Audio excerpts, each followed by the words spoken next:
Hello and welcome to today's session of the 2020 World Rowing Coaches Conference. My name is Peter Cookson, member of the World Rowing Competitive Rowing Commission. I have the distinct pleasure of introducing our two guest speakers for today's presentation, who will be presenting on the very important and poignant topic of women in coaching. Sheila Stephens-Desbans will be presenting to us today on the important topic of developing a coaching philosophy, learning from coaches and coach mentors. Sheila is a well-known and respected leader in sport development and currently holds the role of World Rowing Development Director, working alongside the World Rowing Coaching Director and Coach Education team. Sheila's focus today will be on the Women's Sport Leadership Academy for high-performance coaches and the process around creating and evolving a coach philosophy as it relates to the coaches taking part in this project from both the mentor and mentee coach perspective. Following Sheila's presentation, Lambe will be joining us to present a toolkit to help develop women's coaches, a case study from Irish rowing. Claire has over 15 years of experience at the junior, university, and international level. Claire represented Ireland at the Rio Olympics, placing 6th with her partner, Sinead Jennings, in the women's lightweight double. Claire completed her degree in mechanical engineering and followed by a master's at the University of Cambridge in 2017. In the same year, she was part of the winning Cambridge crew in the Oxford-Cambridge boat race. Claire joined Rowing Ireland in 2019 as the Women in Sport lead. The purpose of this role is to project manage and ensure the implementation of current and future programs, while developing strong relationships and providing expertise and support to the grassroots clubs in the area of women's and girls rowing. Claire is passionate about the role sport can play in facilitating positive change for an individual, a community, and a society. Please welcome Sheila and Claire. Hello everyone, my name is Sheila Stephens-Desbans and I am the Development Director at World Rowing. Today I will be presenting to you a series of clips that we've pre-recorded to discuss coaching philosophy and how it relates to the Women's Sport Leadership Academy high performance coaching project that we have been working on with several member federations and collaborators. So I'm just going to go over to sharing my screen so I can share with you the presentation and go through that. So as explained, this is happening on the 2nd of December 2020, but you'll notice that some of the sessions, the lighting and maybe even the clothing changes. So as we are living in these special times, I had to record sessions over a couple of days to work with all of the collaborators' time zones and obligations. So thank you for joining us. So as explained, I'm going to be talking about what is a coaching philosophy, why it is important, and how it relates to the Women's Sport Leadership Academy for high performance coaches. I'll give you a bit of background to the project first that we've been working on, overview of some of the key elements, and then discussion with our sport mentor coaches, Michelle Darville of Canada, John Parker of the United States, and the WSLA HPC coaches, Clara Rona of Argentina and Emma Vanani of Egypt. We'll, at the end of my presentation, be going over to Lambe from Rowing Ireland to present a toolkit that they have developed with different partners to assist and target females in all levels of rowing, but specifically we'll be hearing from Rowing Ireland and Claire about how they've helped female coaches to go onto a high performance pathway. And at the end, we should be hearing from Antonio Morgivano, the high performance director of Rowing Ireland, about the benefits of this project from his perception, or from his position as high performance director. So what is a coaching philosophy and why is it important? I'm sure many of you have a coaching philosophy. Maybe you reflect on it, maybe you don't, but it's basically a belief system or vision you have for yourself as a coach. So if you have some paper and a pen, it might be worthwhile for you to just write down about whether or not you have a philosophy and just reflect on about how you've built it and how are you continuing to develop and grow this philosophy, or the way that you approach your rowing practice with your athletes. And Are you developing other people within this philosophy? Does it allow you to adjust in challenging times? And I think it just comes into this process that we've embarked on with the WSLA HPC project, that both the mentor and mentee coaches have actually been able to assist one another in continuously evolving their coaching philosophy just by the interaction. And some of you may find that when you're working with either a more mature or senior coach who you respect and look up to, or when you're helping a younger coach or a person new to coaching to become more involved and understand some of the best practices. And this can be an ongoing approach, how we continue to try to improve ourselves as, in your case, as coaches, and also in other areas. It's something that can also be, from my perspective as an administrator, I see it's actually very relevant also within day-to-day work or other areas of my life. So just a bit of why this is something that we should be thinking about of coaching philosophy and mentoring other people or being mentored is that as we do with athletes, developing more coaches leads to a better talent pool. The more coaches we have, the more talent we're developing.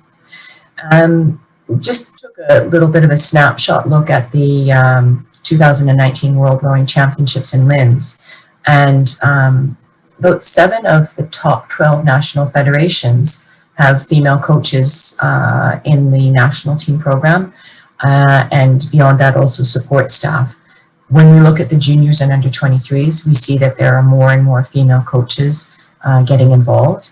And it's logical that if a nation is having success in women and men's rowing programs, they can identify more talented people to come in and develop the next generation of athletes or maintain good coaching at all levels with somewhat of a talent ID pathway for coaches. This builds a successful and a sustainable rowing program from the club to national level. And rowing programs with more diversity will lead to more success at all levels. When you have good coaches that you're able to offer more opportunities to first at the club level, but then at the junior and under 23 level, whether it's national, regional, or international, you're actually allowing yourself to keep more athletes involved as well. So I think with the coaching philosophy and mentoring other coaches or being mentored, this is something that we can consider as a positive. So just a quick overview of the Women's Sports Leadership Academy.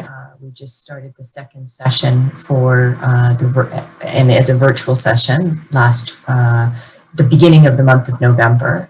With COVID-19, we had to adapt, and we've been very fortunate to be working with a great team of people for supporting 26 female coaches from several different sports. So we have rowing, rugby, wrestling, triathlon, tennis, and cycling, who've all brought on coaches who they see as having the potential to go to a high performance level, either through Youth Olympic Games, and also obviously working from the junior, under 23, and senior level, depending on each of the sports specificities. We were able to embark on this program thanks to the generous support of Olympic Solidarity and being able to identify other sports federations that saw this as a priority to develop a more diverse coaching group at the high performance level. And it's been a good process for us to also learn about some of the challenges. This is the first project of this type, cross-collaborating with several different sports and partnering with the International Olympic Committee through Olympic Solidarity.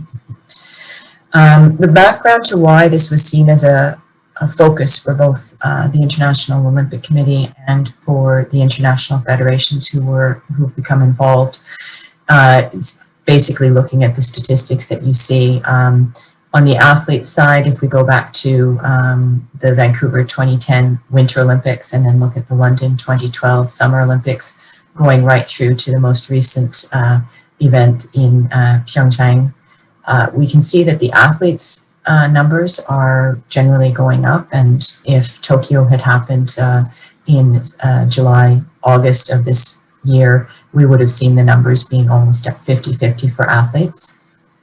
There's been a big work around getting more officials and also more younger officials involved on the field of play, the judges, the referees, so that we now have more in the 30% and above range. But the one area that we're seeing is just not moving or is actually going down is unfortunately in the category around female coaches. Very low percentage of 10% in Vancouver, going to 9% in the next two Winter Olympics in Sochi and Pyeongchang. And then London and Rio Olympics were only sitting at 11.11. So statistically, this means we have a very unequal, undiverse group of coaches. And we know that there's challenges for female coaches to get involved. We know that for male coaches, it's extremely challenging. So those challenges are equally being faced by female coaches. And there's a limitation on the number of people who can go to the Olympics. It's the pinnacle of the sport, but we are supporting the recommendation 6 from the IOC Gender Equality Report that has stated that we should be encouraging balanced gender representation for coaches selected to participate at the Games. Specifically, the working group had recommended that the IOC coordinates the development of an action plan in collaboration with other parts of the Olympic movement for more women to be eligible and selected to participate at Olympic Games level. It is also recommended that there's a baseline for female entourage members at the Olympic Games, that should be established. When we're talking to the different partner IFs, international federations, and the International Olympic Committee, we pointed out, though, that it's not just about saying women or a coach should be at the Olympics. It's about that coach being given a pathway to develop athletes who actually qualify for the Olympics, and that they are seen to be the best coach in that team for supporting those athletes to perform at their at the pinnacle of their sports career. So we identified that it was going to be really important to see this as a long-term project to develop these female coaches, and also not to put them out as being in the field of play at an Olympic, or for that matter, World Championships, without giving them the proper tools, without giving them the proper support, and without giving them the proper network. So these were some of the key principles we engaged in with the other IFs and Olympic Solidarity, and most importantly, the Women's Sports Leadership Academy management group, who were designing the program based on an existing project that has been very, very successful for female leaders. But female coaches, as with all coaching, there's other elements to that needed to be addressed. So it's a 14-month program that has been specifically designed to help these coaches. And as I've already explained, the aim is to increase the number of female coaches at the Continental, International, and Olympic Games. It's meant to support in two main paths, or two main areas, which is the skill set in the high performance domain. They should be really highly skilled and able to manage a high performance athlete, high performance crew, and a high performance program, or working within a high performance team. And they should also be competent in their leadership behaviors. How do they lead? How do they work within a team? How do they work as individuals? So it was felt that these two areas, and then creating a network for them within their sport, but within other sports, was going to be also key to giving them the support and building up their belief in themselves and belief in that they could do this at the high performance level. These are all very talented women, I must add. There's many former national team, world championship level athletes, and also several Olympians within this group. So that's also a tribute to the legacy on the program. So to introduce to you the WSLA HPC rowing coaches, there's 5 of our female coaches who are involved. Clara Roner from Argentina, Emma Vanani from Egypt, Solmaz Abziat from Iran, and she's in the photo. She's wearing the white shirt, and Zain Vitamina from Latvia, and Ibtisam Trimak from Tunisia. I just think it's interesting that all of these women have rowed at the national team level, and also 3 of them have actually are actually Olympians. We have the WSLA sport-specific mentors that were identified. You see at the top in the square photo that we have Michelle Darville from Canada. We have Phil Bergagnon in the white hat with the athlete training from British Rowing. We have underneath John Parker, United States, who's also a long-term contributor to the World Rowing Development Program activities. In the middle, Johan Flodin from Sweden and Norway, who's also a member of the Competitive Commission. And on the side with glasses on is Paul Thompson, who is currently working with China, but has worked in Australia, Great Britain, and very experienced coach, as are the others. So we've really got a dream team of female coaches taking part, and we've got a dream team of the sport-specific mentors. So I'm going to actually hand over to discuss a little bit about the process and what the coaches are learning from this. And I'm going to now stop and switch over to first John Parker and Emma, and then afterwards we'll be hearing from Michelle and Clara. So welcome today to John Parker and Emma Vanani from who are involved in the WSLA HPC project. Really nice to have you both here today, and as was discussed just before in the slides, we wanted to understand a little bit about your own processes as John as a mentor coach and Emma as a WSLA HPC coach being mentored, about whether you had an existing coaching philosophy when you came into the program, or whether you've evolved over time your philosophy. So maybe start with John and what your experience has been on that. Thanks, Sheila. I had to think about it when I saw the question this morning. It's not like I wake up every day and I think, oh, this is my philosophy, and then I head out on the water and follow my philosophy. I come from, every day when I have a challenge, and one of the reasons we coach is because of the challenges, is I have a philosophy I use every day that comes from the Tor Nielsen School, which through Chris Korzanowski and Gianni Postiglione is also was one of Tor's coaches, but he basically said to define the limiting factor. So when I'm out coaching, I'm always looking at what the limiting factor is, and because I'm also an artist, that really taps into my creative side. And but when you sent the question, I realized, okay, that might be what I think about every day, but if I step back, it's really about my high school coach who helped shape my life, and I wanted to share that experience with other people. So in a broader sense, my philosophy is to try to share the experience of rowing with other people that can have the depth of experience that I had.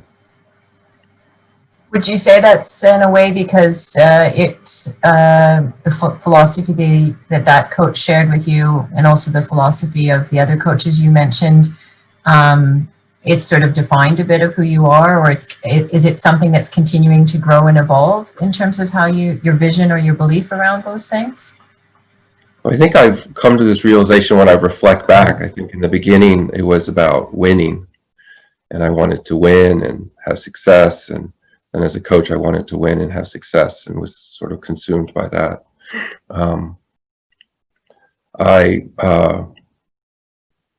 I quickly looked up this morning the Olympic Creed, because having rowed in the Olympics, and having rowed in the US 8, I was supposed to medal, and we didn't. We came in 4th, which is called the Wood Medal. And I always felt there was this like conflict between excellence, which is what we're trying to do when we go to the Olympics, and the creed, which is the important thing in life is not the triumph, but the fight. The essential thing is not to have won, but to have fought well. And I realized it's about participating.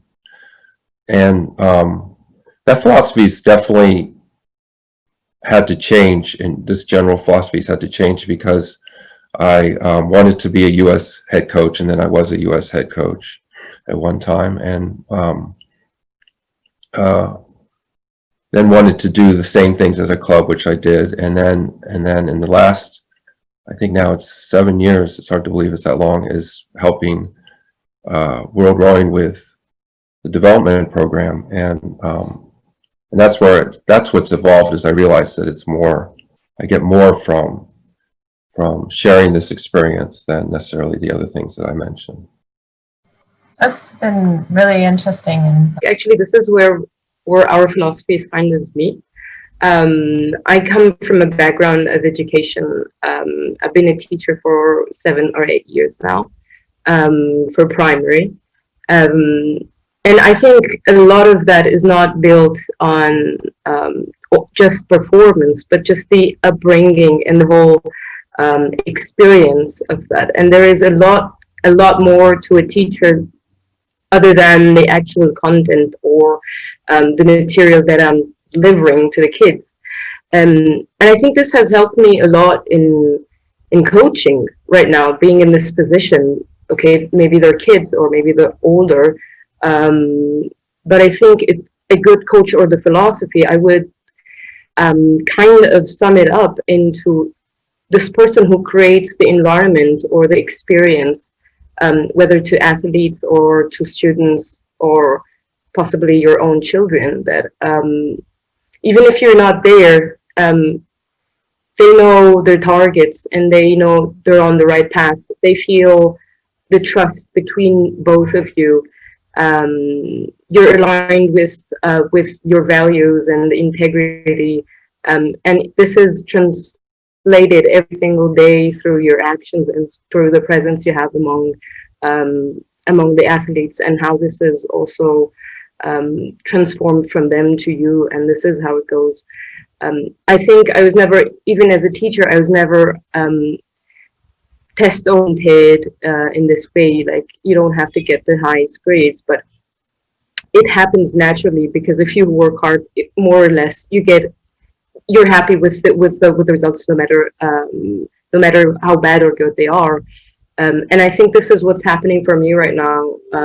Ever since I also stepped into coaching, I think I've been focusing more on the process and on the rapport I have with my athletes, as well as the team, and how this extends beyond the sessions. Because at times I could be, I'm not the most like knowledgeable person technically, possibly, but I think the value could be not only in the technical part, but as well, if I'm not there, what are those athletes doing? What did they learn?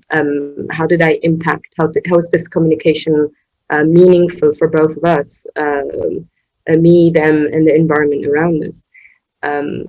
So I think this is how our collaboration was very helpful. I think for me as well, because this is translated like from John as well. Our conversation, we have a common language to speak. So it's not really about I have to be an Olympic coach or I have to be a national team coach. But what kind of coach do you want to be? What kind of environment do you want to spread around you? And I think this is what was kind of guiding our relationship through the past year or so in the program. So Michelle and Clara, it is wonderful to have you with us today. Thank you so much for making the time in your busy schedules. Here too, as before in the presentation, we were talking about the Whistler HBC and the whole process that's been going on. And we wanted from the two of you being involved with the project, as Michelle, a sports-specific mentor, and Clara, one of the female coaches who has been taking part in the Women's Sport Leadership Academy for high performance coaches, to talk about a coaching philosophy and what is your philosophy and how it's evolved over time with this project. So Michelle, can I start with you and ask you, do you have a coaching philosophy, or how have you found this kind of, it's a bit of a strange question in one way, but can you tell us a bit about whether you have a philosophy or not? Yes, Sheila, thanks for organizing this. Much of my coaching philosophy has been developed by working with some really amazing coaches and athletes. So it's probably a combination of many philosophies. The one thing that really struck out to me in my athletic career and also coaching career is just creating an environment that challenges the athletes and empowers them to be the best versions of themselves. So a lot of, my sessions are created around how to get athletes thinking, how to get them problem solving and finding a way to be faster or be better, and also working with other teammates to empower the group per se, and understanding that athletes are individuals, but trying to create a really great environment that supports everybody.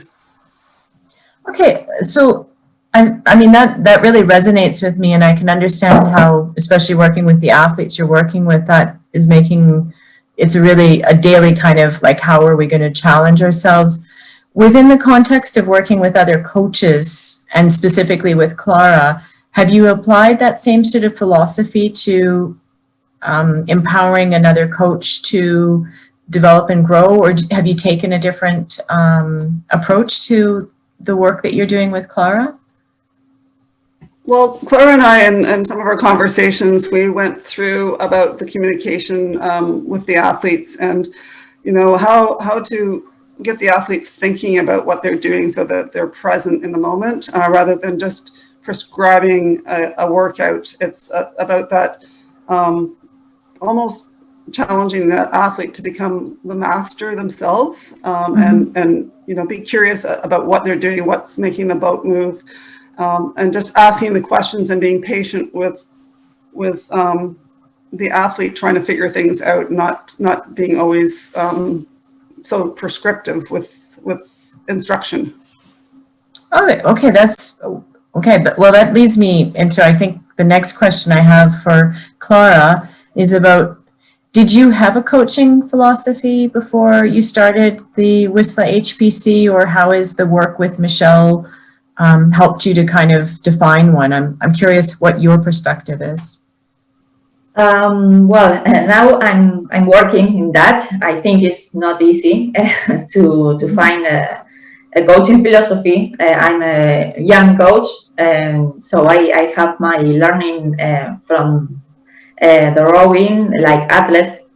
But being part of this program has helped me in a great transformations as a coach, and in the way I saw things before and how I do now.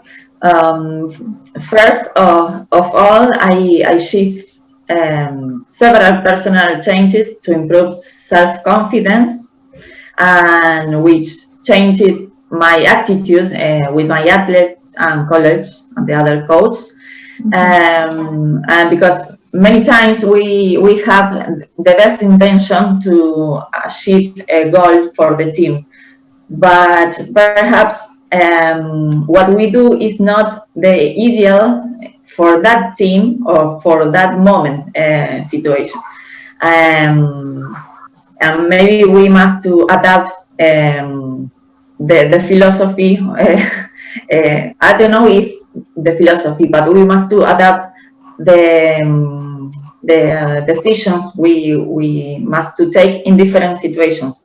And with the help with my mentors and with Michelle, I have managed to identify which tools to choose in different circumstances, and that always makes us return to the simple things rethink what are the little things that we must to do perfectly, and that applies every day, improving communication with the athletes and the coach, and improving the feedback with them. It's very important, the feedback. Make a lot of questions and all the time stay thinking what you can do better. I think the other thing is the confidence is very important and is part of the process. Giving a part of fun to each day, which generates a positive environment, I think. And the most important for me, like a coach philosophy, is believe in values. The values for me are about all things. For that reason, we should be an example every day for the others in our behaviors. Yeah, I think. Well, I have a very long way from now to the future to improve. I think everything you said really is, for me, it really, in English we say resonates. It really speaks to me, what you're saying. And that, I think actually, I don't know what, Michelle, you feel, but I think that philosophy of also realizing that each day you might have to adapt is actually one of the core things, especially in these really strange times we are living in too. Yes. That was really, really appreciated. Thank you so much for both of you taking the time to share with us your coaching philosophy and also how things are going. And we wish both of you all the best for the coming period for training. Thank you very much. So thank you very much to John and Emma and Michelle and Clara for those comments on the process and the experience in their coaching philosophy and how it's related to the Women's Sport Leadership Academy project. Just going to go back to my slides now to share just a few last points before we go on to the next part of the presentation. So now here we go. So you've heard about the sort of the different engagement between the mentor coach and the mentee coach. It just maybe to explain that this has been guided by what's called the GROW model, which is to establish with the coach and make sure that the mentor coach is understanding, as well as the leadership mentor, the goal of the mentee coach, the reality in which they work, their options or opportunities, and then to define the way forward and to keep focused on that and to revisit that. So we can share more information on this for those of you who are interested for the future. But the mentorship and the mentee process is very critical to the whole process.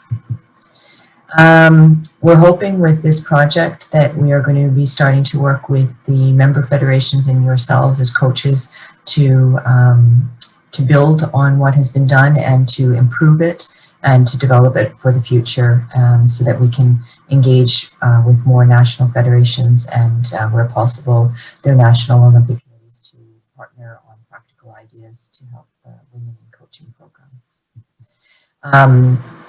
World Rowing is obviously recognizing that the importance of supporting its member federations is going to be a joint approach with different tailored programs and toolkits based on the learnings from this, and to help them progress and achieve, so that the female coaches and their programs can have success at the national level, and developing these mentor and mentee partnerships going forward.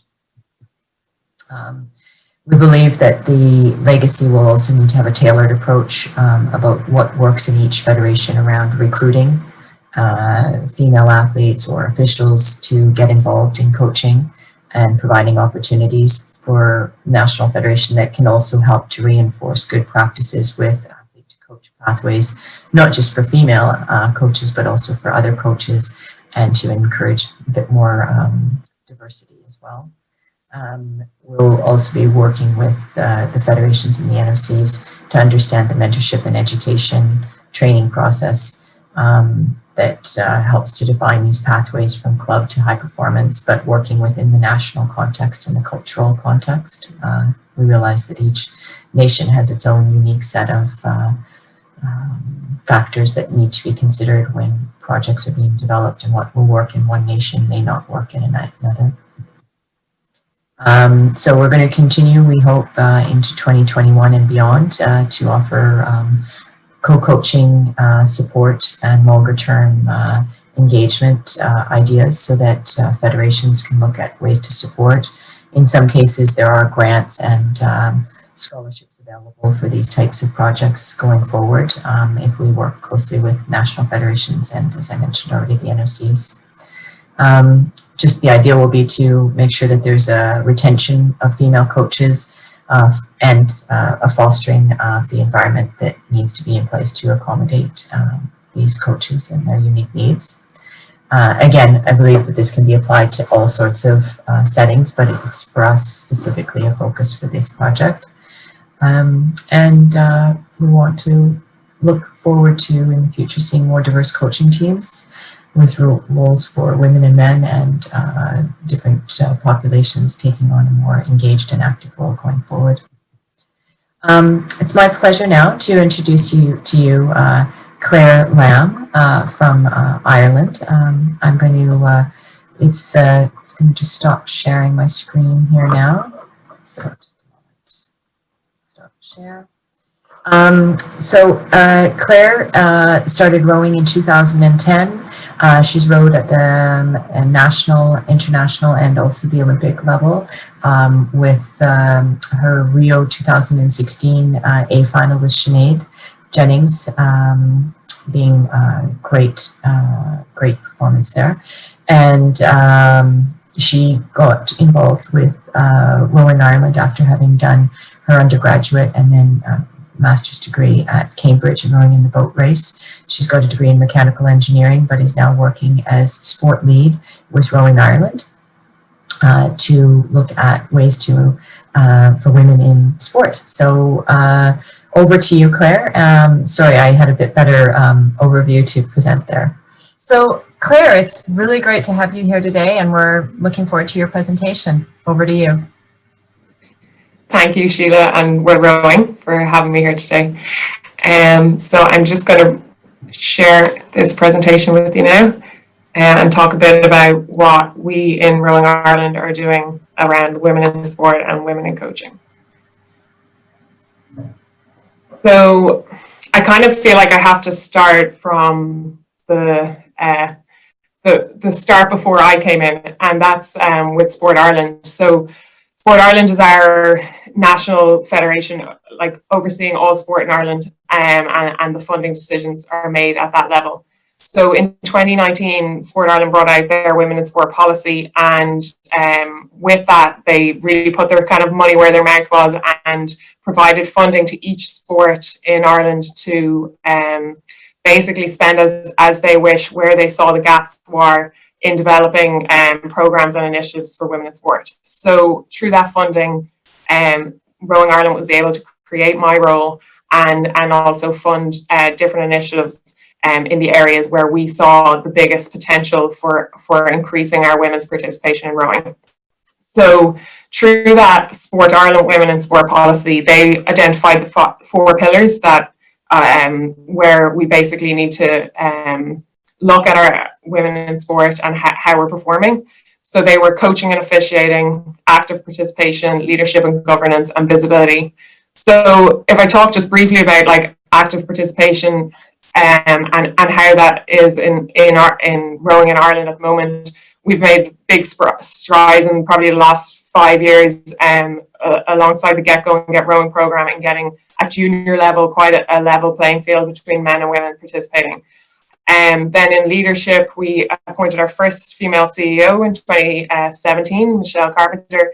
And then on the board, we've naturally come to have 30% female representation on the board. And we were looking at maybe reviewing whether we need to put in a minimum requirement and just make sure that like all the decision makers on the board are representing all the the participants of our sport. So, and then around visibility, I guess in rowing we're quite lucky in that, you know, internationally we've a lovely level playing field, a level platform for our international rowers to compete. So usually you get very equal coverage of male and female sports stars, I suppose, in Ireland. But what we really need to do is just boost that visibility across the board for the sport, because we still are a minority sport. So coaching and officiating is where we've decided we need to put our resources, put our heads together, and really bridge a gap that's there in getting more women participating in coaching. So if you look at this as kind of like a snapshot of one aspect of it, where we look at our coaching qualifications. Now this is all the coaching courses, from introduction and our level courses that we've ran in Ireland since we've brought in coach education. So even this snapshot isn't really a true reflection, because I guess some of these coaches may have left the sport, but this is what we came in with and what we had to hand to assess basically how we're doing in women in coaching. And it's quite evident that from the lower grades where we have more women participating, but as we go up the levels, there's a big drop off, and women aren't progressing the levels in coaching. And come level 2, level 3, you know, like at level 3, we have 43 men have done that course, and 5 women have done their level 3 coaching course. And I know of those 5 women, none are actually actively coaching now in Ireland. So that just shows that there's very few, if any, women in lead coaching roles, definitely at professional level and maybe at university paid coaching roles. And our high performance team, from management to coaching, we don't have any females there. So yeah, the big question is, why is that important? You know, we're doing well. You know, we've got some great male coaches there. We've got some good female athletes within the team. Why would we want to bring more coaches or more females into coaching? But I would answer that quite strongly, that I think it will be a massive benefit to our sport if we can get a bit better gender balance in our coaching at every level, not just at high performance, but also the coach on the bank when you first arrive down to the club. And why does it matter? Because even just having an increase in female coaching role models for athletes during their time as an athlete, they're more inclined to go into coaching themselves or sports administration beyond their time as an athlete. Then also, like, a diverse coaching team will relate to a broader reach of athletes. You're more inclined to, you know, some female athletes will work better with male coaches and others will work better with female coaches. But by just having diversity in that coaching team, you're reaching out to more. You're going to have more coaches to create those connections. Also, more coaches, women coaches, means more coaches. And I think across the board, coaching is like the key element, that we can't grow our sport if we don't have enough coaches there. Diversity of minds coming together can bring more solutions. So every individual has their own background, their own way of thinking, their own way of solving a problem, and more minds, I think, can bring more solutions. So, and of course, then diversity of talents, the bigger pool you have coming into the club and supporting the sport, will only bring more benefits and more skills to the athletes that are being coached. So that was my answer to why does it matter.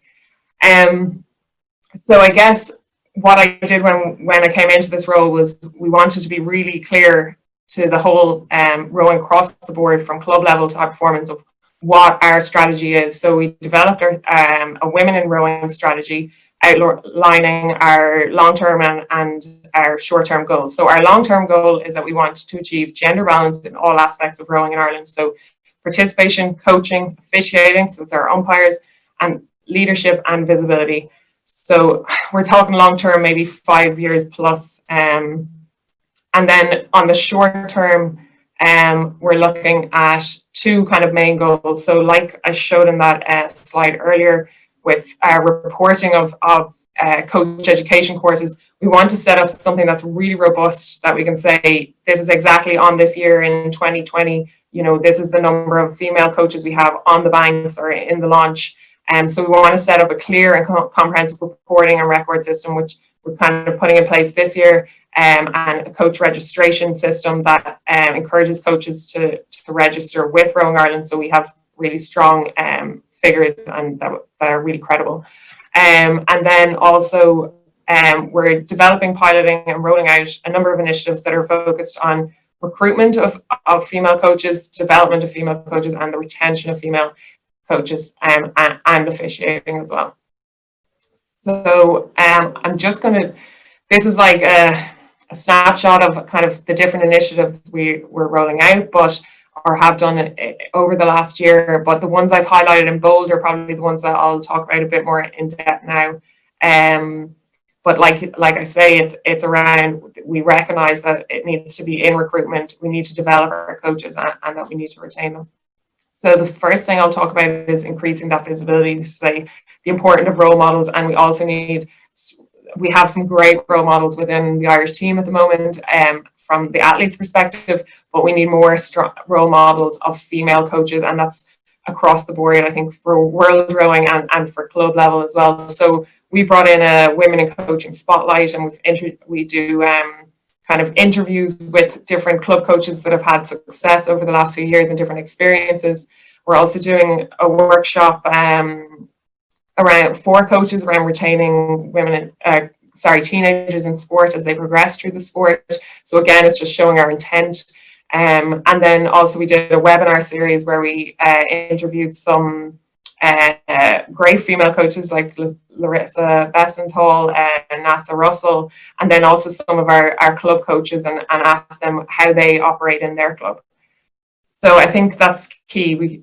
There's no point in doing anything if it's not being seen and we're not being really clear about what we're trying to achieve. So then also another club level initiative is Women in Coaching Networks. It's quite a simple concept, but it's working quite well. But we're linking up clubs in the same region. So neighbouring clubs, basically the female coaches come together in a network. So they're basically, we'd have a meeting every 2 months, and it's an opportunity for them to just discuss different things that are coming up in the club, share ideas, share experiences. I think when you go on like to a regatta in Ireland, there's a lot of guys that have rowed together for years, and they have those really strong connections, and we're trying to kind of boost that, I suppose, among the female coaches as well, and that might not have had that longevity in the sport. So it's also been great for me as a direct route for communication. Like I can share resources with the coaches quite directly through these networks. So that's been a really positive initiative. Okay, but the main one I think has probably been the flagship project for this year, and the one that's really kind of trying to target that gap of the level 2, level 3 coaches and getting more females into lead coaching roles and high performance coaching. And that's our high performance coaching pathway. So the target for this was ambitious female coaches that want to coach at the top level. So we put it out there and recruitment process drive, let's say, and look for applications from those ambitious coaches, but also any high performance athletes that have moved maybe out of their sport but are interested in getting into coaching, to provide that kind of support for them to make that transition. The key thing to this program has been the collaboration between, I guess, the administration side of the organization and having someone to coordinate it, and the support of the high performance team. So what we're doing in this program is we've 6 females now on the program, and they are getting the opportunity to work with the high performance team. They're being welcomed into the high performance environment to co-shadow or co-coach with the high performance coaches down in the National Rowing Centre, and I guess getting that exposure to that high performance environment and learning from our top coaches.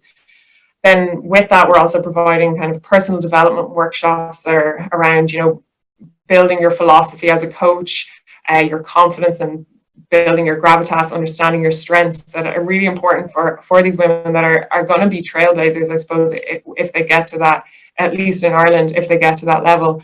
And so they really need to be, I suppose, robust and confident in what their coaching philosophy is. So we're working with that. And then we've also been able to like collaborate with other sports. So we developed this program, but then we talk to other Olympic sports around, they have the similar issues to us or with that gap in coaching.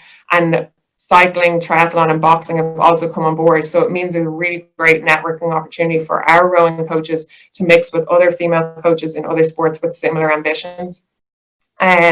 We're also bringing in some cross-sport mentoring, so that the coaches get a bit of, it's non-technical mentoring, but just to support them kind of as they start out in this role or start out in this program and on their journey. And then also they'll do a coach education course basically over this year. So yeah, I guess the real key things to this was having that support of the high performance team, them recognizing the need for this program. And I guess with that, I'm actually going to just bring in Antonio Morgivano, who's been a great supporter of this in sharing technical webinars and welcoming those coaches down to Cork.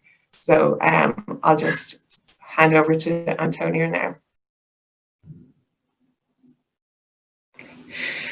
Thank you, Antonio, for joining us and coming on to this presentation and giving us a bit of your insight into your experience from the High Performance Coaching Pathway program that we're running with Rowing Ireland. So why did you decide to support this program? I think the support of this program is quite important for the development of the coaches in Ireland, and above all for the development of the coaches, actually for the increase of the number of the female coaches in Ireland. First of all, I think it would be a great benefit for the whole rowing in Ireland to have some strategies in place in terms of developing coaches, which is something that I think we can do much, much better. And then take the opportunity to develop and introduce more women into that pathway, into that development pathway is one of the main reasons that I'm very, very happy to support this program. I actually have to say well done to Claire, because without her initiative and enthusiasm, I think we couldn't have had this kind of strategy and project. Thank you, Antonio. So how is your high performance team supporting the coaches now selected on the program? What we are trying to do, we're trying to share as much as possible information and basically to really make sure that these young women coaches know exactly what is behind the preparation of development of young rowers. So in that case, we are really, what I'm very keen is to give them the basics, which are the most important part of the development of these young coaches. Specifically, we are running, I know that now with this situation with the COVID-19, it's not very easy to have physical contact, physical, let's say, interaction with these coaches and then have them at the center. In any case, we had this group of girls at the center once or twice in a separate groups. So they really come with us speedboats and attend technical video with technical meetings with the top level athletes that we have here at the center. They basically help the coaches, the high performance coaches, in running the sessions in the gym, indoor and outdoor. So definitely giving them an idea of what a coach, what Dominic needs to is doing, or what Fran is doing, what Pep is doing, what all these coaches are doing, will give them a very, very good understanding of what is the requirements to become a performance coach. Definitely. No, that's brilliant. And do you think that the high performance rowing system in Ireland will benefit from having a more diverse coaching team in the long run?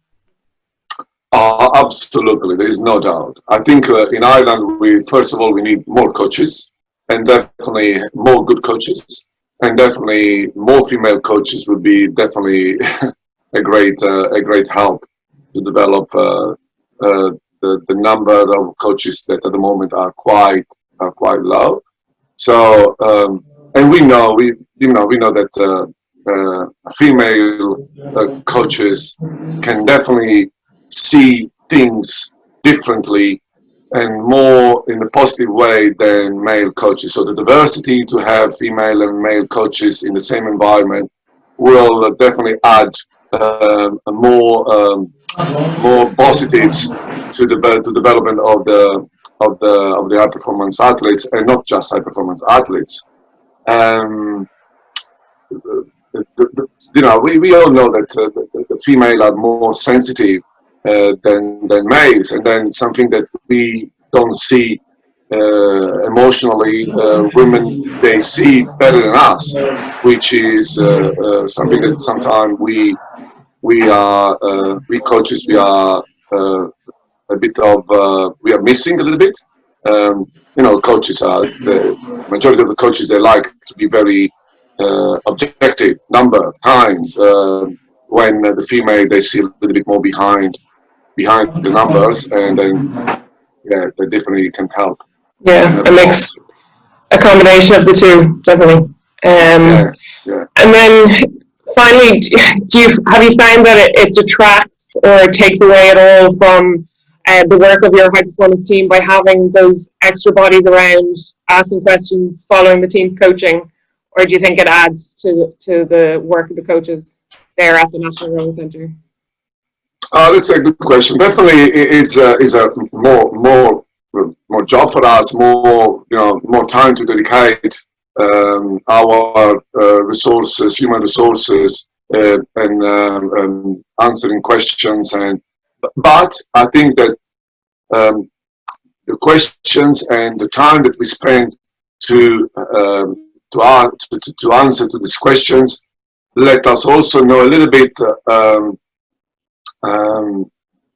think, and these questions challenge us, and also to me personally give a little bit of an idea of what is the level of the current standard of the coaches in Ireland, because based on the questions I really can understand what we have in this country, and then what we need to do better to improve the level of coaches. So yes, is something that we have to deal with, because it's more time, but more work, but also us as high performance and myself in the role that I'm covering help a lot to understand what is the current situation in Ireland.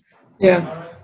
That's brilliant, and thank you so much for sharing that insight. I think it really adds value to actually get the kind of the ideas behind a high performance director and why you think this is worth investing in. So really thank you for your time. And thanks, Antonio. No problem. Thank you, Claire. Bye.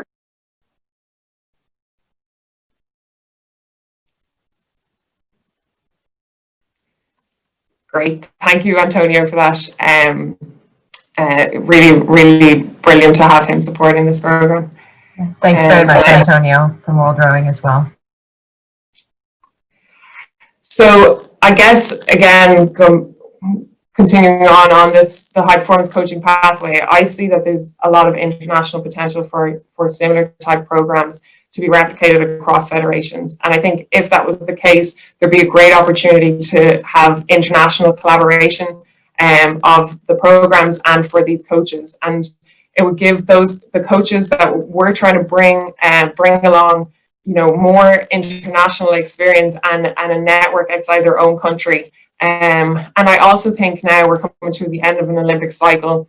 You're going to have some female athletes within your sport kind of looking to wind down their career, maybe post Tokyo, having a program like this, it's actually key time. You can develop it over the next year, and post Tokyo have a program to welcome in your athletes and help them transition into coaching if that's something they want to do, and change their perspective, I suppose, from starting to see things now from the coaching side and less as the athlete.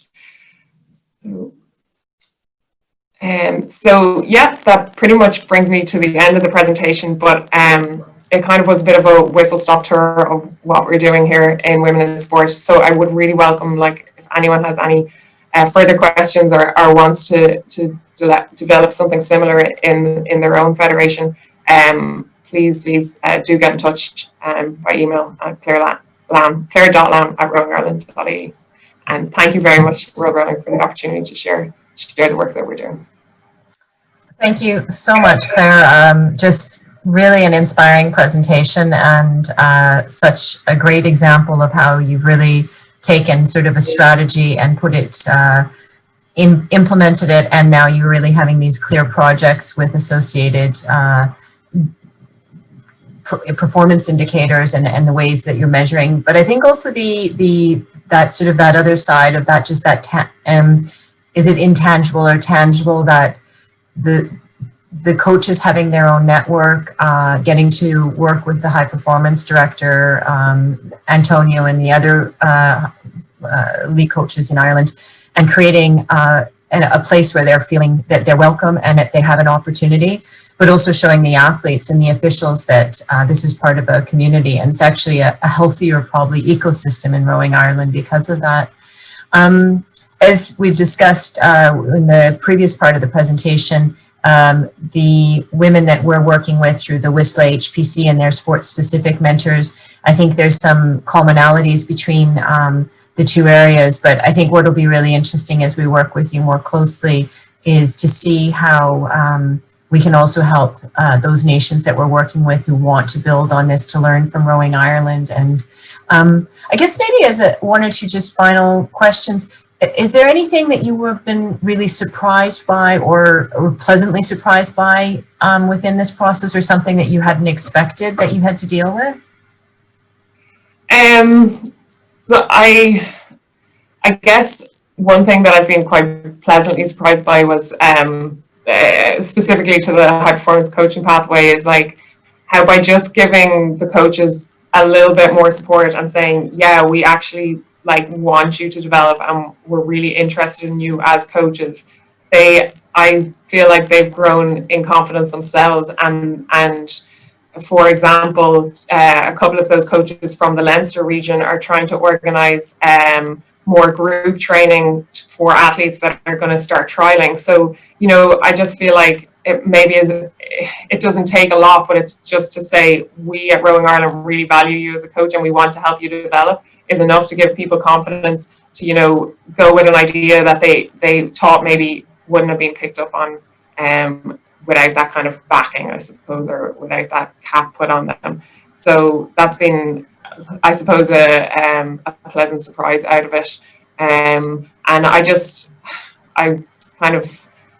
think I can't value enough the importance, though, of having the whole of the Rowing Ireland team administration buying into it. It's not just about me pushing and we need to do this and we need to do that, but you have to have your coach education buy-in, your communication, and now the high performance team, the fact that they've bought in is the only reason that this program anyway is able to work. Mm-hmm. And then I think just a last point is that, are you seeing now, because obviously if you want to have a bigger membership and more athletes being involved, you actually have to have a bigger coaching pool. So is this going to allow Rowing Ireland to actually increase, if we look at it from purely the financial model side, more members means more clubs who have more active investment in the sport, and it's sort of a circular economy, so to speak. So do you see that the female coaches and also building up just coaches in general are part of that longer term strategy? Absolutely. I think it's the biggest struggle in our clubs when we go out to them, that they're just short on coaches. And I know even personally, from my own experience, like through university, very few of the girls that I've rowed with have gone into coaching, whereas a lot of the male sides has. And we need to kind of really look at that and say, why is that the case, and what do we need to do to make it more accommodating or make women want to move into those volunteer positions? Mhm. So I think, like, if we can bring more coaches into the club, it is a limiting factor for how many members a club can take on, and a lot of them would say they're at capacity, and it's not down to boats and equipment, it is down to personnel and volunteers. So, Yeah, and definitely. good coaching practices as well, I guess, too. So, yeah. Well, this has been absolutely wonderful to hear you speak about this, and a really big thank you to yourself and to Rowing Ireland for being willing to share with the 2020 virtual World Rowing Coaching Conference. So, look forward to being in touch, and thank you. Thank you. Thank you very much, Claire and Antonio, and thank you as well again to Michelle and John, Clara and Emma for being part of this presentation. We hope that this has been of interest to you, and if you have any more questions, Claire has given you her email at the end. You can also contact us at the development@fisa.org or info@fisa.org. Thank you very much. On behalf of the Competitive Rowing Commission, I would like to thank Sheila and Claire for their wonderful presentations on women in coaching. A reminder, there will be a live question and answer period on Saturday, the 5th of December, regarding the sessions presented at this conference. Please send in your questions to conferences@fisa.org. Thank you again to all for joining us today.